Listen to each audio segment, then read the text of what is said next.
Howdy, pards. Range Ronin here. They say that we all have a little cowboy in us. Well, I'm here to tell you, partner, I believe that to be true.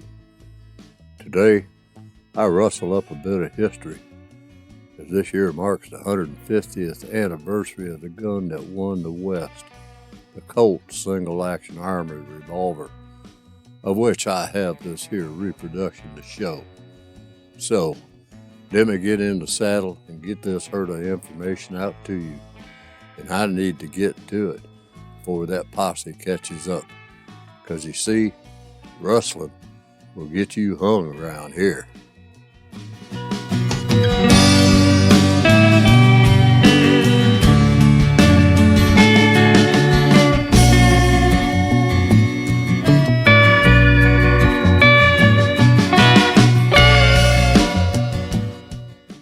The character of Marshal Matt Dillon, played by actor James Arness in the TV series Gunsmoke, had a long one. History has stated that, in real life, Wyatt Earp supposedly had an even longer one.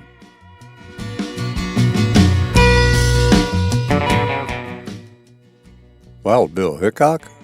Well, he had a normal-sized one. Or so it's been told.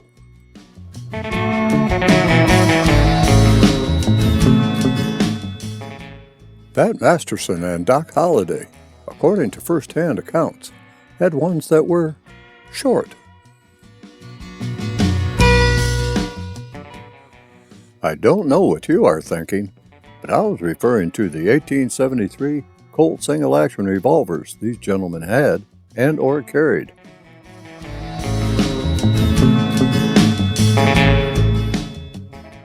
I know that I will never own an original Colt Single-Action Army revolver in my lifetime. My search for a reproduction of the iconic 1873 Colt Single-Action Army in a Cavalry model spanned over 2 years. While there are plenty of reproductions on the market, this one had to be as close to the original as possible, and that meant a Uberti built model.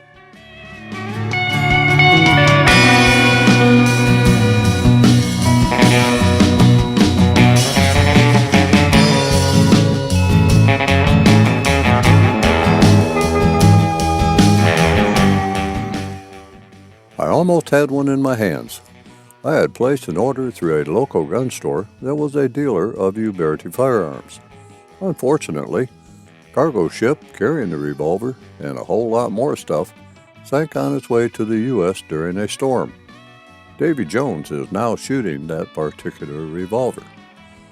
But time and patience won out, and I was finally able to acquire the revolver that I have been seeking for quite some time. So, sit down, grab a cup of coffee or your favorite adult beverage, and let me tell you a story about the history of the 1873 Colt Single-Action Army in general, and this firearm in particular.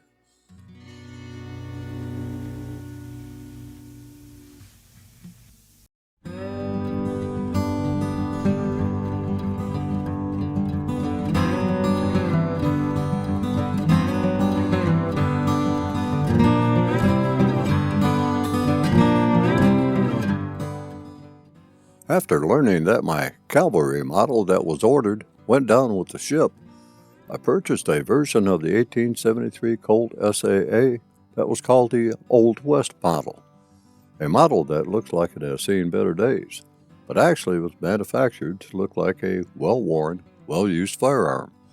I wrote a review of this fine revolver, placed a link to that review in the description, and will produce a video review of it at some time in the future. While the Old West version is a fine example of the 1873 SAA, I still yearn for the Cavalry model because of its historical significance. To go back in time a bit, Colt did offer a revolver up to the U.S. Army for review in 1872, the 1872 Single-Action Army, which was nothing more than a cartridge-converted version of the 1871 open-top revolver. I have a written review of the 1872 Uberti SA Replica and will produce a video review of it at some time. I have placed a link to my written review of the Uberti 1872 SA Army replica in the description section. The 1872 Colt Single-Action Revolver was rejected by the U.S. Army because of its frail nature, and the U.S. Army asked for a more powerful caliber with a stronger frame. After the rejection of the 1872 Colt SA Army, William Mason, not to be confused with Mason Williams of classical gas fame, the engineer who had designed the 1872 open top, went back to the drawing board, borrowed some design from Remington, and submitted the 1873 Colt Single-Action Army for evaluation. The frame was stronger, it now had a top strap, the action was slick as a sly fox, and the rear sight was now part of the top strap rather than being grooved into the hammer. The big plus was that parts were interchangeable from revolver to revolver.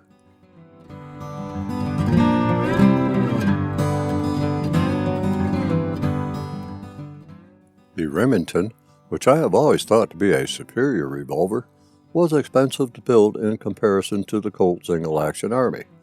The Colt was less expensive to manufacture and would cost the Army less to purchase.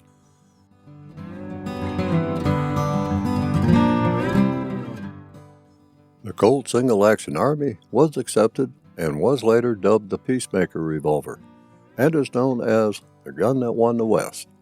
Colt Single-Action Army was issued to the U.S. Cavalry with a 7.5-inch barrel length, with an overall length of 13 inches. A shorter 5.5-inch artillery model soon followed. Later models were built with longer and shorter barrels for the civilian market, but the cavalry model was what I considered the big daddy to the others.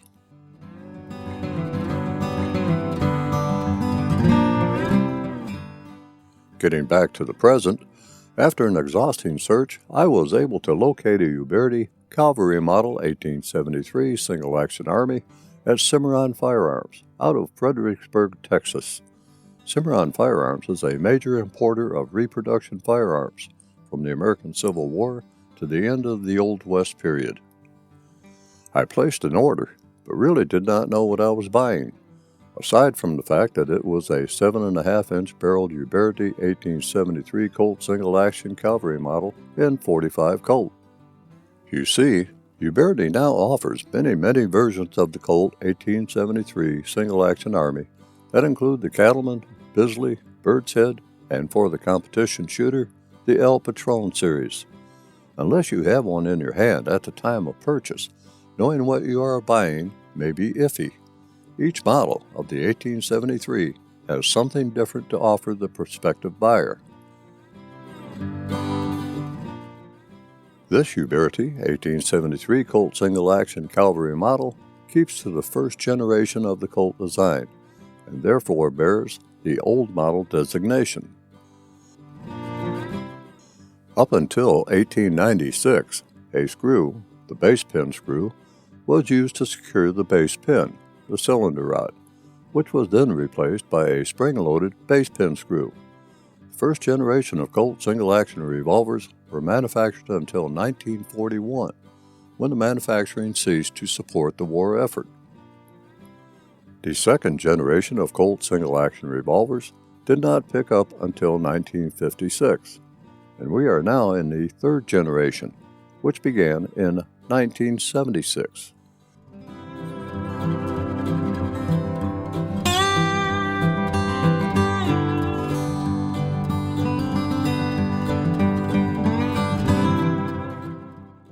The base pin screw does need to be checked periodically when firing the revolver. Uberti does provide an extra base pin screw. The base pin screw is a friction fit into the base pin.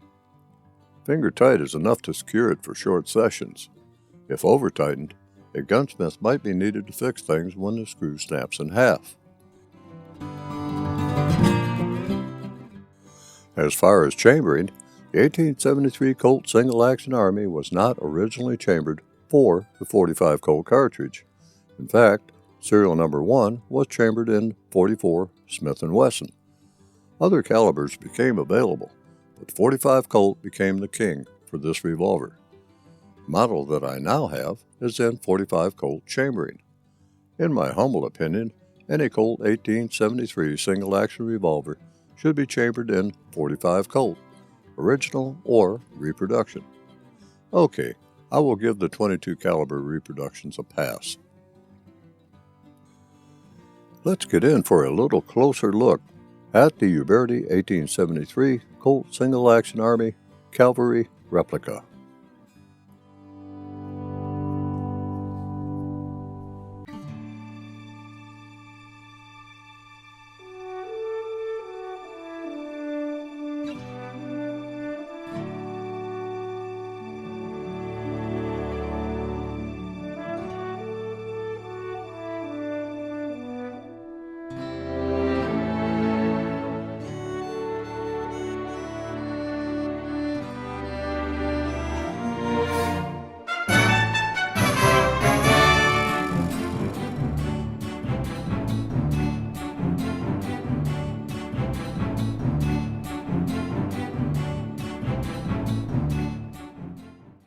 This model would be considered a P-model replica.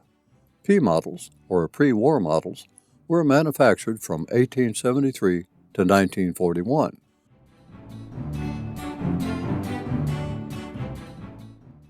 The beautifully finished case-colored frame blends well with the blued and polished barrel, cylinder, and backstrap. The walnut one-piece grip is well finished with a high-gloss coating and blends perfectly into the backstrap. The high-gloss finish I could do without, as I prefer a natural hand-rubbed oil finish.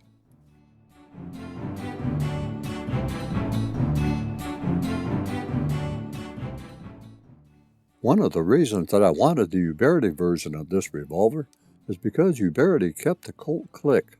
As you pull the hammer to the rear, there are 4 distinct clicks, C, O, L, T, until the hammer is fully cocked.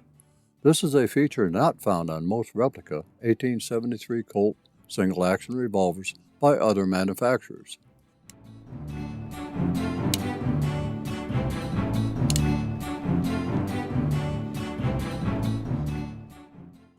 Modern single-action revolvers, like the Ruger, have a transfer bar safety and can be safely carried with all 6 cylinders loaded. Firing pin simply will not contact the primer of a cartridge unless the trigger is pulled. This Uberti has a safety device of a different sort. With the Uberti version, there are 2 notches in the cylinder base pin. To prevent the hammer from contacting the primer of a loaded cartridge, the cylinder pin screw must be positioned in the first notch of the cylinder base pin. To be able to fire the revolver, the cylinder pin screw is positioned in the second notch of the cylinder base pin. Obviously, to transition from a non-firing mode to a firing mode, and vice versa, the cylinder pin screw must be unscrewed to accommodate the transition. Anyone with a modicum of knowledge regarding single-action revolver operation knows that there is only one accepted way, aside from keeping the darn trigger finger off of the trigger, to safely carry a single-action revolver like the Uberti. So, let's talk about that method. The safest way to carry the revolver is with only 5 cartridges loaded, as was done in the Old West, unless you were preparing for battle on the battlefield or the streets of Laredo, Texas. The hammer is brought back to half-cock, the loading gate opened, and this is the condition in which you load and unload the firearm. Then, load 1, skip 1, load 4, and shut the door. Pull the hammer all the way to the rear. Support the hammer with your thumb, press the trigger while supporting the hammer, and slowly lower the hammer on an empty cylinder. The firearm is now safe and cannot discharge a cartridge even when dropped. To put the firearm into action, simply cock the hammer to place the firing pin under a live cartridge. If this method can't be worked out by the operator needs to hang up the single-action revolver in a nice display case and never touch it again. A difference in the version of the Uberti 1873 Single-Action Army Cavalry model that I have and the new Cattleman II models is that on the Cattleman II models, firing pin can be locked into the hammer. This prevents the firing pin from resting on a primer, should you load 6 cartridges. I have such a model in the 1873 Colt Single-Action Old West model, but still prefer to simply load 5 and rest the hammer on an empty cylinder and not use the new safety mechanism. If you don't know by now, allow me to enlighten you about pulling the trigger on single-action revolvers. Any single-action revolver. Never pull the trigger when the hammer is in the half-cocked position, as it would be when loading or when performing a cylinder check for live cartridges. Note that modern Ruger single-action revolvers are different. They can be loaded without cocking the hammer. Always pull the hammer completely to the rear before pressing the trigger. Failure to do so could damage the internals of the revolver. Also, never leave the hammer in the half-cock position thinking that it would never fall on a live cartridge. Half-cock is not a position of safety. You don't want to go off half-cock now, do you? The single-action revolver is one of the safest firearms ever made, if you use some common sense when carrying or operating one. More dumb cowboys have probably shot themselves more than they got shot by others. Does the term, shooting oneself in the foot, ring a bell?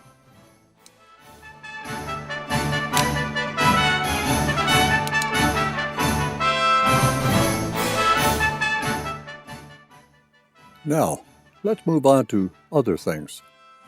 The front sight is rounded, narrow, and high on the barrel. The rear sight is simply a notch cut into the top strap. The top strap is robust, but not as robust as that found on the Remington flat-top revolvers. The trigger is excellent. With a trigger pull of 3 pounds and 10 ounces on this specimen, out of the box, the rearward travel is short and the brake is clean. Everything was a little gritty at first, but that soon went away after a box of 45 Colt cowboy loads were shot through it. This is a definite keep your finger off of the trigger until you are ready to shoot firearm. There is a solid thunk when the firing pin hits home. Of course, as with any single-action revolver, don't expect speed loading to be a top priority. The extractor, an open-type button rod, is long enough to adequately clear the chambers of empty cartridges. With a Ruger single-action revolver of later design, the operator simply has to roll out the loading gate to reload. The hammer no longer needs to be at half-cock. Not so with the Uberti single-action, which uses old-school technology. The hammer is brought back to half-cock, the loading gate is opened, and this is the condition in which you load and unload the firearm. Again, load 1, skip 1, load 4, and shut the door. It really makes you appreciate modern conveniences like speed loaders and magazines. Moving on to markings, there are several markings on a revolver worth noting. The left side of the frame is stamped with the patent information, September 19, 1871, and July 3, 1872. Also stamped is the caliber of the revolver, which in this case is .45 caliber. The serial number and FCO7CAV is stamped on the bottom of the grip frame. The serial number is also stamped on the cylinder, the trigger guard, and just forward of the trigger guard on the frame. The top of the barrel is stamped with the importer's name, Cimarron F.A. C.O. Fredericksburg, Texas, Uberti, Italy. That, aesthetically, I wish was not there, as I wanted as clean a revolver as possible. There are also other stampings of manufacturer's marks in various locations. There is also a faint cartouche stamped into the grip on the left side.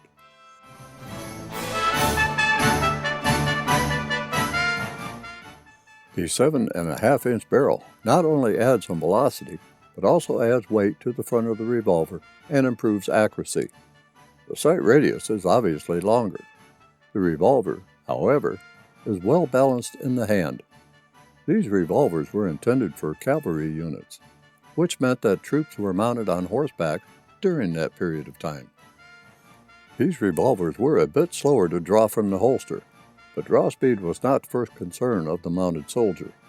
Many of these 7.5-inch barreled revolvers made it into civilian market as well. And they also served as the foundation for the Bisley revolver, a target version of the Single-Action Army that was used for competition at a range in England, from where the Bisley Colt was named. The Bisley, produced from 1894 until 1915, was another target of my search for period replicas due to its history. I have placed a link in the description to that review. The 7.5-inch barreled 1873 Colt Single-Action Army revolver in various barrel lengths and styles was carried by both honest folk and characters of nefarious nature. While I enjoy shooting modern firearms, I enjoy shooting a single-action revolver most of all, even modern ones like the Ruger. The Uberti single-action revolvers, in their basic form, such as the 1873 Colt Single-Action Army Cavalry model replica, takes me closer to the original as much as I can get. At the range, I am in no hurry to shoot them. I want to savor every short, light trigger pull. I shoot these one-handed and in a target stance. When they fire, the upward lift of the barrel and downward push of the grip in my hand soothes my soul, even if I can't hit a damn thing with it. This revolver is not a tack driver, although you could drive tacks with some serious practice, or you are using the butt end to put up a wanted poster, on an empty chamber, of course. This particular Uberti 1873 Colt Single-Action Army in Cavalry form shoots high left. It's not something that I can't compensate for, and these revolvers, even in original form, were not target guns. They were intended for point shooting and the front sight merely to ensure that the muzzle was pointed in the general direction of the target. It will, however, shoot a tight group at 10 yards, and I was able to place 5 shots to the head with ease. I just aimed at the neck.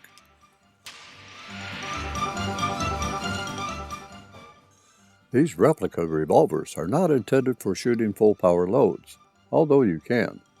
The original black powder .45 caliber cartridge called for 28 to 40 grains of black powder behind a 230 to 255 grain lead bullet. These loads develop muzzle velocities of up to 1,050 feet per second. I like shooting cowboy loads in the 700 to 800 feet per second range. What is ironic of sorts is that even Ruger recommends cowboy ammunition in their single-action revolvers, with the exception of the Blackhawk and Super Blackhawk single-action revolvers that will handle the heavier .45 Colt loadings. Let me mention the grip. The smooth grip makes for hanging on this revolver somewhat of a challenge with my mid-size. I would prefer the grip to be without the protective finish and more indicative of the natural wood finish of the originals. With a little bit of work, that can be done. However, with a grip high on the backstrap, I can fit all fingers around the grip. These revolvers actually warrant the pinky finger beneath the grip for additional support. The pinky finger beneath the grip helps to mitigate the grip plowing into the hand by a large margin. The single-action revolver, by design, was meant to roll in the hand. This places the hammer closer to the cocking thumb after recoil. As the revolver is cocked, the barrel is rolled onto the target, but I have no problem reaching the hammer with either a high or low grip. I do, however, prefer a high grip. The hammer spur, as you will notice, is high and has a nice arch to it and is wide, making it very easy to snatch that puppy with the thumb of either hand. In models like the Bisley, the hammer spur is wider and lowered for faster acquisition. As a side note regarding the grip on the original 1873 Single-Action Army was actually a carryover from the 1851 Navy Colt, which was a bit wider than those that followed it, like the 1860 Army and 1871 Army. The grip on the Uberti is a replica of the original grip. Are you ready for Chapter 3? I know that I am.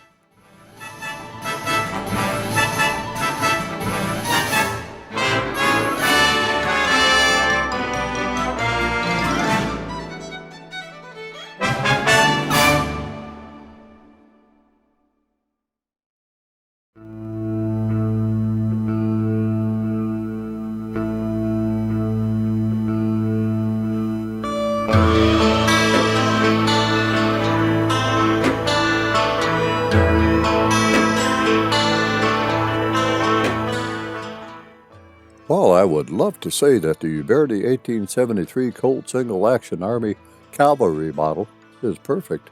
I can't say that. Before shooting any firearm for the first time, you should do a thorough inspection and cleaning. And that's when I found the issue. Firearms from Uberti are manufactured to close tolerances and are much tighter than the original single-action revolvers, and close tolerances can cause issues with the firearm.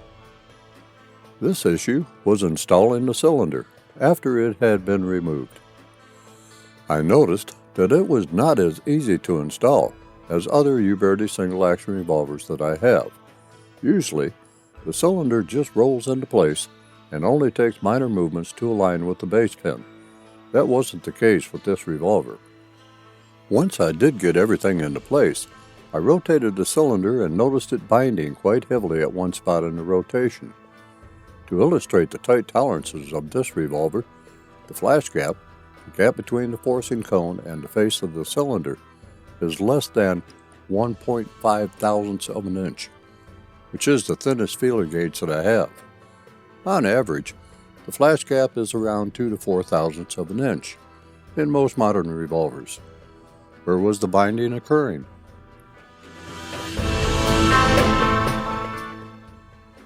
It is usually reasonable to assume, especially in a new revolver like this single action, that the cylinder star, or the ratchet, is the culprit.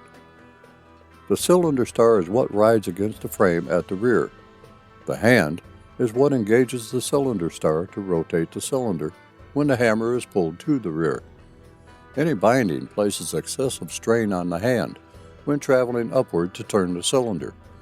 In this case, the cylinder star was binding only in one spot and near the loading gate. Using a fine emery board, I began smoothing the face of the cylinder star. The problem could have been bluing thickness, a bit of flash left over from the machining process, or a high spot as a result of the same process. Polish a bit, check for fit. Note, if this happens, it may be necessary to just repeat this process until no more binding is occurring, but no more than necessary to remove the binding. When I finished, there was still a slight hint of binding, but nothing that rotating the cylinder would not fix. And that's exactly what I did. Rotate, rotate, and then rotate the cylinder some more, with the hammer in the half-cock position, rolling the cylinder by hand, and also cocking the hammer by using the cowboy method of decocking the hammer each time.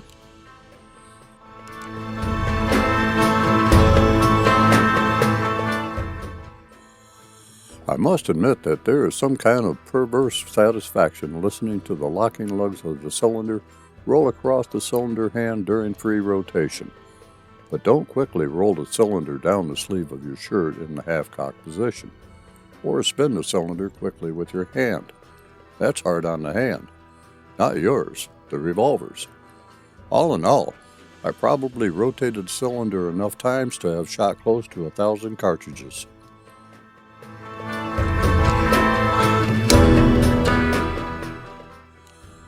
I also use snap caps to check for smoothness during cylinder rotation. Plus, they are great to use for dry fire practice. I have to insert a caution here. Never ever, unless you are a gunsmith who knows exactly what you are doing, touch the contact points where the cylinder star, the ratchet, and hand meet. This could affect the timing of the revolver. That could result in chamber misalignment with the barrel, which could cause very undesirable results for the revolver, and possibly to you as the operator of the revolver. If you hear the fourth cocking notch engage the sear, but the cylinder is not locked into place, the revolver has a problem. This revolver locks up tighter than a drum. There is barely perceptible play in the cylinder sideways, tight tolerance between the cylinder locking lugs and the cylinder stop. When locked up and forward to rearward play does not exist. As a side note, the close tolerances of these revolvers may require you to wipe or brush the face of the cylinder clean after every few cylinders of ammunition fired. This is especially true with black powder percussion revolvers, that are especially noted for their dirtiness and where powder residue will build up on the face of the cylinder, which would eventually bind up the cylinder to a point where the cylinder would either be too difficult to rotate or would bind up completely. Never force a cylinder into rotation.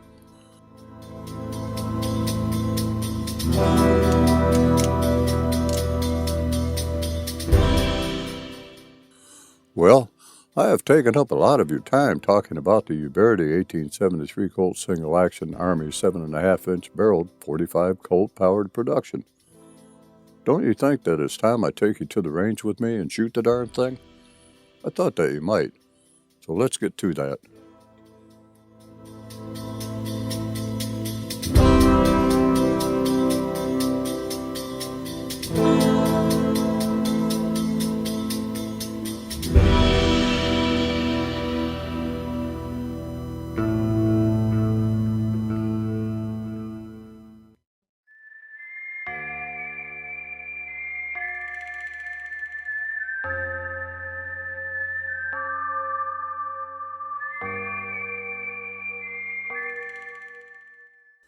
Sometimes it is a blessed relief to take a break from firing large-capacity semi-automatic pistols. Range day with a single-action revolver is not one that you need to hurry. This is the time to slow down and do what was needed to shoot these revolvers in the days of yore, which will provide an appreciation for modern shooting. Shooting a single-action revolver should be a halcyon experience, and not a stress-inducing experience of throwing as many bullets downrange in the shortest time possible. With that said, I'm sure that even in the Old West, there were times for the latter, but this is the here and now. As with any of these early types of revolvers, safety is first. That means that only 5 is loaded and a revolver is carried on an empty cylinder. The 1873 Colt Single-Action Army is no different, and the Uberti reproduction of this revolver is no different. After the cav was properly prepared, it was time to send some lead downrange. The lead purchased was from Aguila, a cowboy load of 45 long Colt 200-grain soft-point lead bullets, traveling at 600 feet per second. Just loafing along, really. My day was to simply check for function and see what kind of accuracy I could pull off with this second handling of the revolver. A silhouette target at 7 yards would work for function and would tell me what I needed to know about my capabilities with the cav. The Uberti 1873 Colt Single-Action Army 7.5-inch barreled Cavalry model, as expected, performed without flaw, and the sights were as close to point of aim as they could be. Firing from a duelist position garnered the best performance. At best I could hold the cav, which is shaky at best. The trigger is one of the best I've pulled, indicative of all the triggers on my Uberti revolvers. The hammer, with my high hold, is in close proximity with the cocking thumb, and ensured positive and quick cocking of the revolver. Once I had the cav dialed in, I was gaining more confidence with it, and it is one fine shooting replica. I'll notate things as I move along with the shooting exercise, so sit back and enjoy the ride.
Performing general maintenance on the Uberti 1873 Single-Action Army that is a replica of the first-generation Colt is rather simple. Disassembly for and assembly after maintenance is less difficult than what is needed for some more modern handguns. First of all is the safety check to ensure that the firearm is safe. Pull the hammer to the half-cock position, roll the loading gate outward, tilt the barrel up, and then rotate the cylinder while inspecting each chamber to ensure that they are empty. Next, unscrew the base pin screw. It does not need to be completely removed, only loose enough to remove the base pin.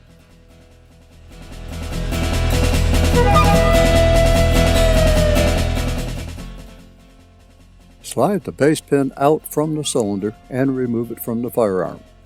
Once the base pin is removed, press the cylinder upward out of the frame with a slight rotating motion. The rotating motion should be upward, so that the cylinder clears the hand that rotates it.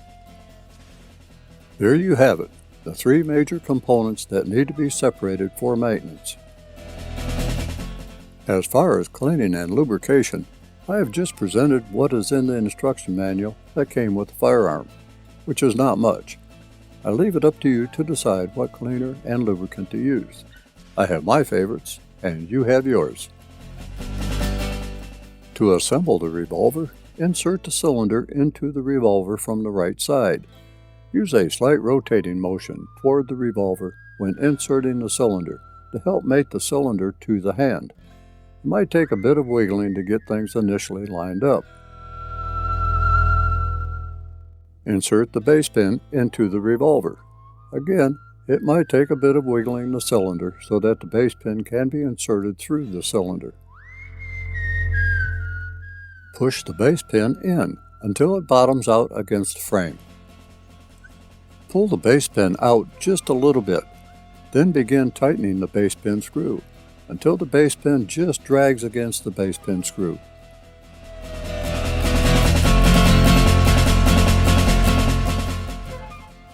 If you are planning to do a function check of the revolver, which you should do, move the base pin outward until the second notch in the base pin is located with the base pin screw. Tighten the base pin screw until it seats against the base pin. There is no need to tighten further than just finger tight.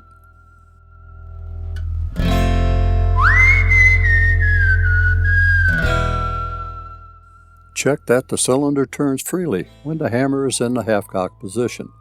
If everything feels good, as far as cylinder rotation, perform a quick function check.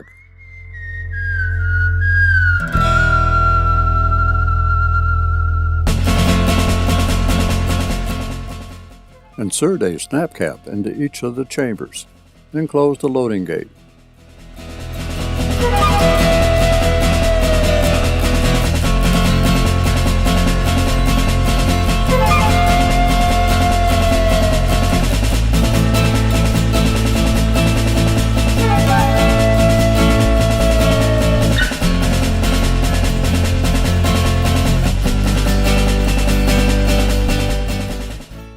Pull the hammer to the full cock position, and while holding the hammer with the thumb, pull the trigger and slowly let the hammer fall forward into its rest position.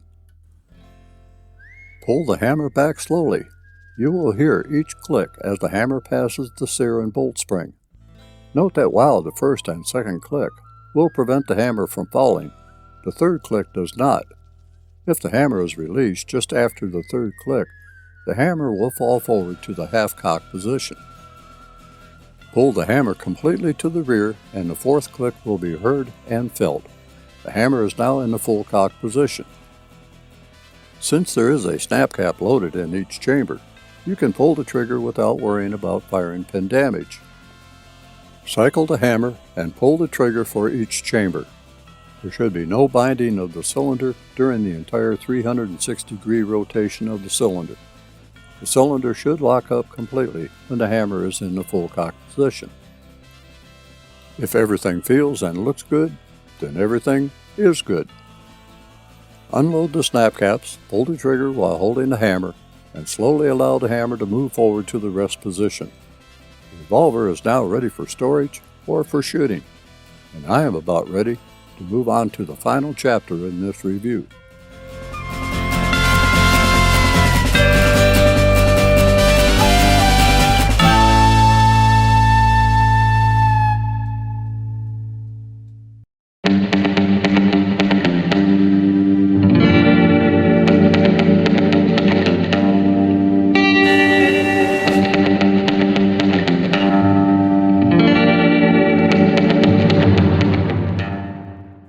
If I said that there wasn't a bit of nostalgia in shooting these Uberti replicas, I would be untruthful. Someone once said, there's a little cowboy in all of us. Shooting a replica like the Colt Single-Action Army Cavalry model, as well as my other Uberti single-action revolvers, brings out that little cowboy in me. Even though some of my Chippewa ancestors, on my mother's side, might cringe at that thought. The Uberti 1873 Colt Single-Action Army in Cavalry form is an excellent representation of the original, with the exception of the Cimarron billboard on top of the barrel. Firearm feels great in the hand, and it is an excellent shooter. Acquire the target, take a firm grip, roll back the hammer to full cock, press the trigger, and let that .45 Colt cartridge roll the barrel up and the grip roll in the hand. Expel those fired cartridges one at a time, load one, skip one, load 4 more, and shut the door. Repeat as often as necessary to satisfy the cowboy in you. If you are considering moving to a slower lane of shooting, check out Uberti's excellent line of single-action revolvers, or possibly even a long gun, or a revolving carbine, or a... Well, partner, I've come to the end of this trail. I hope that you found it enjoyable and informative. Just so as you know, Hal ran that posse, and that means that I can keep bringing you more firearm and gear reviews, at least until time where that posse catches up to me. Until we meet again, stay safe out there.